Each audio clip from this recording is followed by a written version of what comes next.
അപ്പം hi friends, അപ്പം ഇന്ന് നമ്മുടെ ആദ്യത്തെ ഒരു വീഡിയോയിലേക്ക് സ്വാഗതം. ആദ്യത്തെ വീഡിയോ എന്ന് പറയുമ്പം നമ്മളെ കൂടുതൽ ഷോർട്സാണ് ചെയ്തിരിക്കുന്നത്. അപ്പം ആദ്യത്തെ വീഡിയോ നമ്മൾ ഇന്ന് കൊണ്ടുവന്നേക്കുന്നത് റെനോൾട്ടിൻ്റെ ഡസ്റ്റർ കൊണ്ടാണ്. അപ്പോൾ ഇത് നമുക്ക് വർക്കിന് വന്ന വണ്ടിയാണ്. ഇപ്പോൾ വണ്ടിയെക്കുറിച്ച് കാണിക്കാനല്ല ഞാൻ വന്നത്, അപ്പം കുറച്ച് ഇൻഫോർമേറ്റീവ് ആയിട്ടുള്ള വീഡിയോസിന് വേണ്ടിയാണ് ഞാൻ വന്നേക്കുന്നത്. എന്താണ് ഓയിൽ, എന്തിനാണ് നമ്മൾ കാറുകൾക്ക് ഓയിൽ, അല്ല കാർ അല്ലെങ്കിൽ ഒരു മോട്ടോർ വാഹനത്തിന് എന്തിനാണ് നമ്മൾ ഓയിൽ ഒഴിക്കുന്നത്? അപ്പം ഓയിൽ എന്ന് പറയുമ്പോഴത്തേക്ക് ലൂബ്രിക്കേഷൻ നടക്കാൻ വേണ്ടിയാണ്. അപ്പം അതാണ് മെയിനായിട്ടുള്ളൊരു ഫാക്ടർ. അപ്പം അത് ഓയിൽ കഴിഞ്ഞാൽ പിന്നെ നമുക്ക് സ്പാർക്ക് പ്ലഗ് അങ്ങനെയുള്ള പ്ലഗുകൾക്കാണ് പ്രാധാന്യം കൊടുക്കേണ്ടത്. അപ്പം അതായത് നമ്മുടെ പെട്രോൾ എഞ്ചിനുകളിൽ പെട്രോൾ അകത്തോട്ട് സ്പ്രേ ചെയ്യുമ്പോഴത്തേക്ക് അത് ഫയർ ചെയ്യിക്കാൻ വേണ്ടിയാണ് സ്പാർക്ക് പ്ലഗ് യൂസ് ചെയ്യാറ്. നമ്മൾ പറഞ്ഞു വന്നിട്ടുള്ളത് കൂളൻ്റ് അല്ലെങ്കിൽ വെള്ളം, നമ്മൾ വണ്ടിക്കകത്ത് യൂസ് ചെയ്യുന്ന വെള്ളം അത് എന്തിന് യൂസ് ചെയ്യുന്നു? അപ്പം അടുത്ത ഒരു ഇതാണ്. അപ്പം മോസ്റ്റ് ഓഫ്ലി എല്ലാ ഡ്രൈവർമാരും ചിലർ എങ്കിലും വെള്ളം ഡെയിലി നോക്കുന്നവരുണ്ട്. പഴയ ഡ്രൈവർമാരൊക്കെയാണ് ഏറ്റവും കൂടുതൽ നോക്കാറ്. അപ്പം അവരായിരിക്കും ഏറ്റവും കൂടുതൽ ആക്യുറേറ്റ് ആയിട്ട് നോക്കുന്നത്. ശരി, അപ്പം നമ്മൾ പറഞ്ഞു വന്ന പോയിൻ്റ്, നമ്മുടെ 800 cc മുതൽ നമ്മുടെ എൻജിനുകൾ, അതായത് കാർ എൻജിനുകൾ അവൈലബിൾ ആണ്. അപ്പം ഇപ്പം ബൈക്കുകൾ, സ്പോർട്സ് ബൈക്കുകൾ പോലത്തെ ബൈക്കുകളിലും ഇപ്പോൾ റേഡിയേറ്ററുകളുണ്ട്. അത് എൻജിൻ്റെ ഹീറ്റിങ്ങിനെ കൺട്രോൾ ചെയ്യാൻ വേണ്ടിയാണ് ഇപ്പം വെള്ളം യൂസ് ചെയ്യുന്നത്.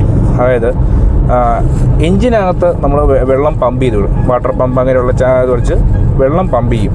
അപ്പം ആ പമ്പ് ചെയ്ത് എൻജിനെ കൂളാക്കുക, അതായത് ചൂടായി നിൽക്കുന്ന എൻജിൻ്റെ അകത്ത് കിടക്കുന്ന വെള്ളം വാട്ടർ പമ്പ് വഴി നമ്മൾ റേഡിയേറ്ററിലോട്ട് വിടും. അപ്പം റേഡിയേറ്ററിനകത്ത് എപ്പോഴും തണുത്ത വെള്ളമായിരിക്കും കിടക്കുന്നത്. അതായത് റേഡിയേറ്റർ ഫാൻ വഴി തണുത്ത വെള്ളമാണ് എപ്പോഴും റേഡിയേറ്ററിനകത്ത് കിടക്കുന്നത്. അപ്പോൾ ആ വെള്ളം നമ്മൾ ഒരു സർക്കുലേഷൻ പോലെ കയറി വരികയും എൻജിൻ്റെ പ്രവർത്തനം വളരെ സ്മൂത്ത് ആവുകയും ചെയ്യും. റേഡിയേറ്റർ വാട്ടറിനെ പറ്റി പറഞ്ഞു, ഓയിലിനെ പറ്റി പറഞ്ഞു, സ്പാർക്ക് പ്ലഗിനെ പറ്റി പറഞ്ഞു. അപ്പം ഇനി പറയാനുള്ളതാണ് ഫിൽറ്റേഴ്സ്, ഓയിൽ ഫിൽറ്റേഴ്സ്, പിന്നെ അതുപോലെ തന്നെ എയർ ഫിൽറ്ററുകൾ, അല്ലെങ്കിൽ പിന്നെ ഫ്യൂവൽ ഫിൽറ്റർ. അപ്പം ഓയിൽ ഫിൽറ്ററെ പറ്റി പറയുകയാണെങ്കിൽ നമ്മളെ വണ്ടിക്കകത്ത് ഇതും ഈ ഓയിലും വെള്ളം പോലെ തന്നെ സർക്കുലേറ്റ്, അതായത് തേയ്മാനമൊന്നും അധികം വരാതിരിക്കാതെ സർക്കുലേറ്റ് ചെയ്യുന്നൊരു പ്രോസസ്സിലാണ് ഓയിൽ നിൽക്കുന്നത്.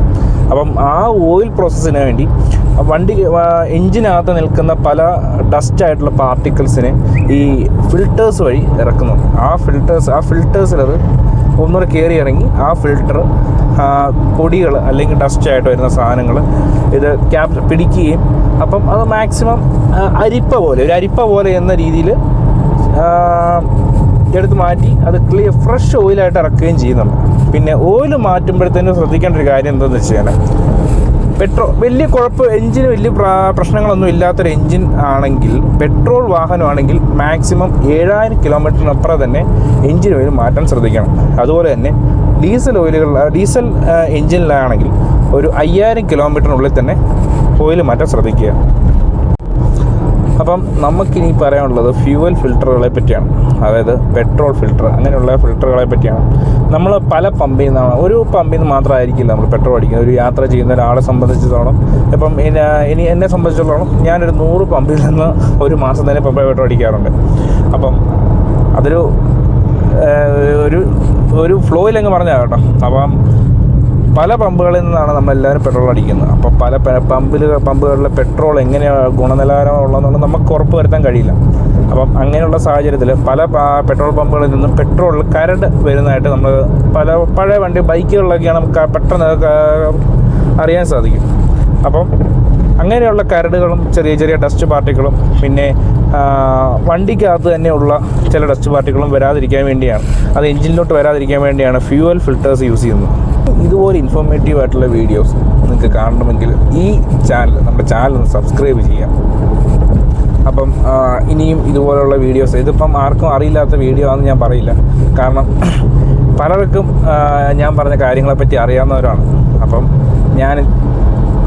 എനിക്ക് അറിയാവുന്ന കുറച്ച് ഡീറ്റെയിൽസ് ഞാൻ പറഞ്ഞതേ ഉള്ളൂ. അപ്പം ഇനിയും ഇതുപോലുള്ള ഇൻഫോർമേറ്റീവ് ആയിട്ടുള്ള വീഡിയോസിലേക്ക് നമ്മുടെ ചാനൽ സബ്സ്ക്രൈബ് ചെയ്യുക. അപ്പം നമുക്ക് എന്തെങ്കിലും കമൻറ്റ്സ് പറയാനുണ്ടെങ്കിൽ ആൾക്കാർക്ക് കമൻറ്റ് സെക്ഷൻ ഓപ്പൺ ആണ് എപ്പോഴും. അപ്പം ആ കമൻറ്റ് നമുക്ക് രേഖപ്പെടുത്താം. അപ്പോൾ ഞാൻ പറഞ്ഞതിനകത്ത് എന്തെങ്കിലും തെറ്റുണ്ടെങ്കിൽ അതും എനിക്ക് തിരുത്തി തരാനുള്ള അവകാശം നിങ്ങൾക്കുണ്ട്. അപ്പം അതും നിങ്ങൾ ചെയ്തു തരിക. അപ്പം സൈനിങ് ഓഫ് യദു.